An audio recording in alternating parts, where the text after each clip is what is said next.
ole voin hi ogas bisam ni le pan hi zir top ni ania tun tuma hian LDC chairman than voin nia session hola an nei kan thlir ho luk anga chu ba ka chuan State Bank of India long tai branch ina long tai chan mari venga mei ni som thum zana ro sur na sa awanga in Chim leimin na ati chiat in Chim Tuartu Hnenah insurance cheng noi som thum pariat sim ni la sang riat wen lama an hlan chungchang kan thlir ho do na ni ole wen chamadar som le achan ve khan LDC Protem Chairman Pula Than Moya Kolni Kai Ruai na Noya LDC Chairman Than Nani Anita Chairman Atan Hian Puviel Muaka Long Klai Veng Pui Bial tu MDC chu tu Omlovin Kingapuan Ania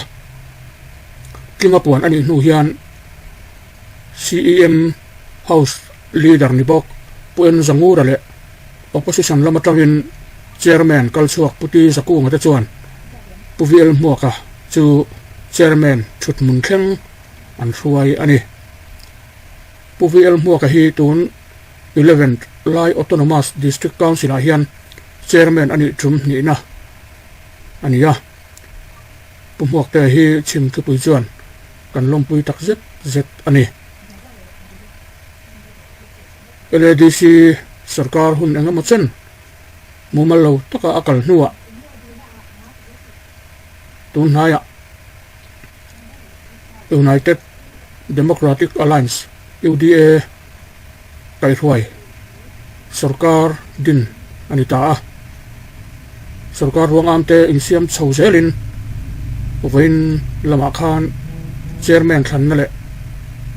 CEM floor test nei ania heng te po hi tuang takin UDA lam hian an paratlang veka ti chuan hun remchang a EM ti fel anianga ti chuan budget session te nei le anianga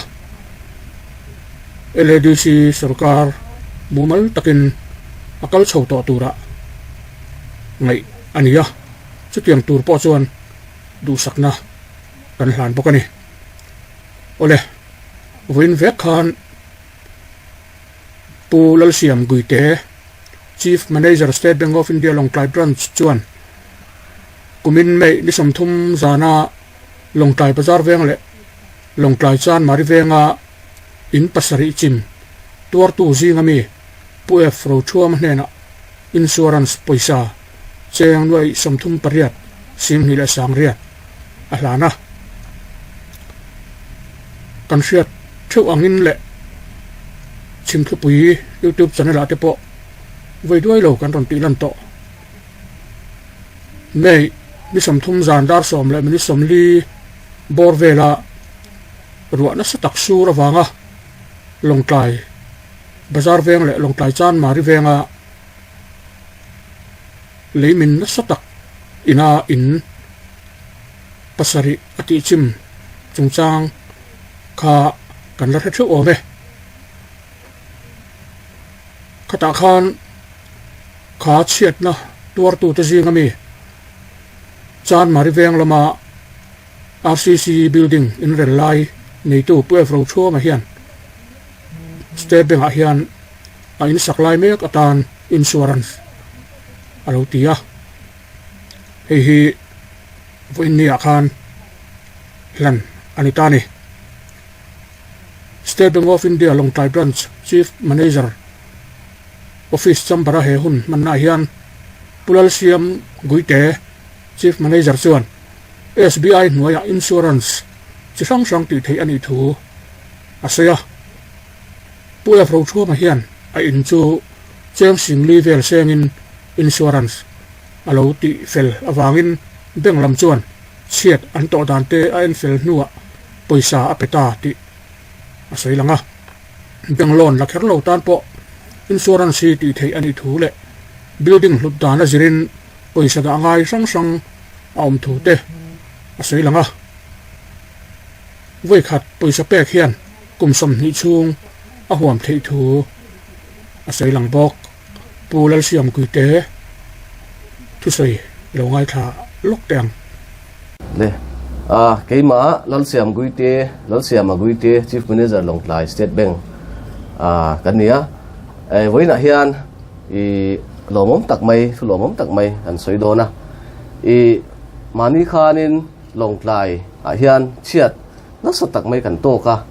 chumi chiat kan tok jing hianin kan customer ve housing loan la tu Rothuama hi alo oma an building hi alo chim ta thup maya kha ke ni state bank atang khanin building insurance an lo ti awangin voina poisa nuai som thum pariat chuang pek chwa thei tur hi alo om ta chu khalom tak zeta khalom pui tak zeta chumi tur khanin voina check hi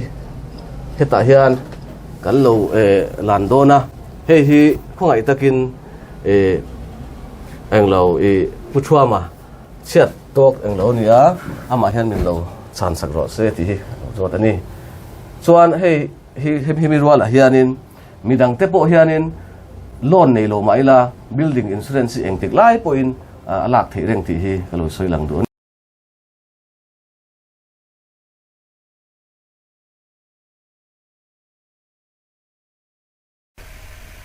insurance sumdong tu puef Rothuama chuan State Bank of India insurance an lo ti fil chuan na satakin van toina kara a chok jang khai ti asei langa insurance ti te tan har satna an to in poisa mu le a har sat thu an soi thin chuan belchian adol lo thu le a lo tin na ama nge na ataka amu thu hetiang hian asai bok ani ole cái hi Rothuama kania long tlai chan mari om kania long tlai State Bank of India long tlai branch satang hian loan lai in home loan kala chuanin in te ka sa ti ka in sak chu long tlai na chiat kan to kwarel chiat na kan to awang in mei ni som thum khanin ka in achu lein adel chim ta vekta amai ro chu hemi home loan te kan lak atang hianin insurance building insurance ka lo ti hlau maya chumi awang chuan hei vo India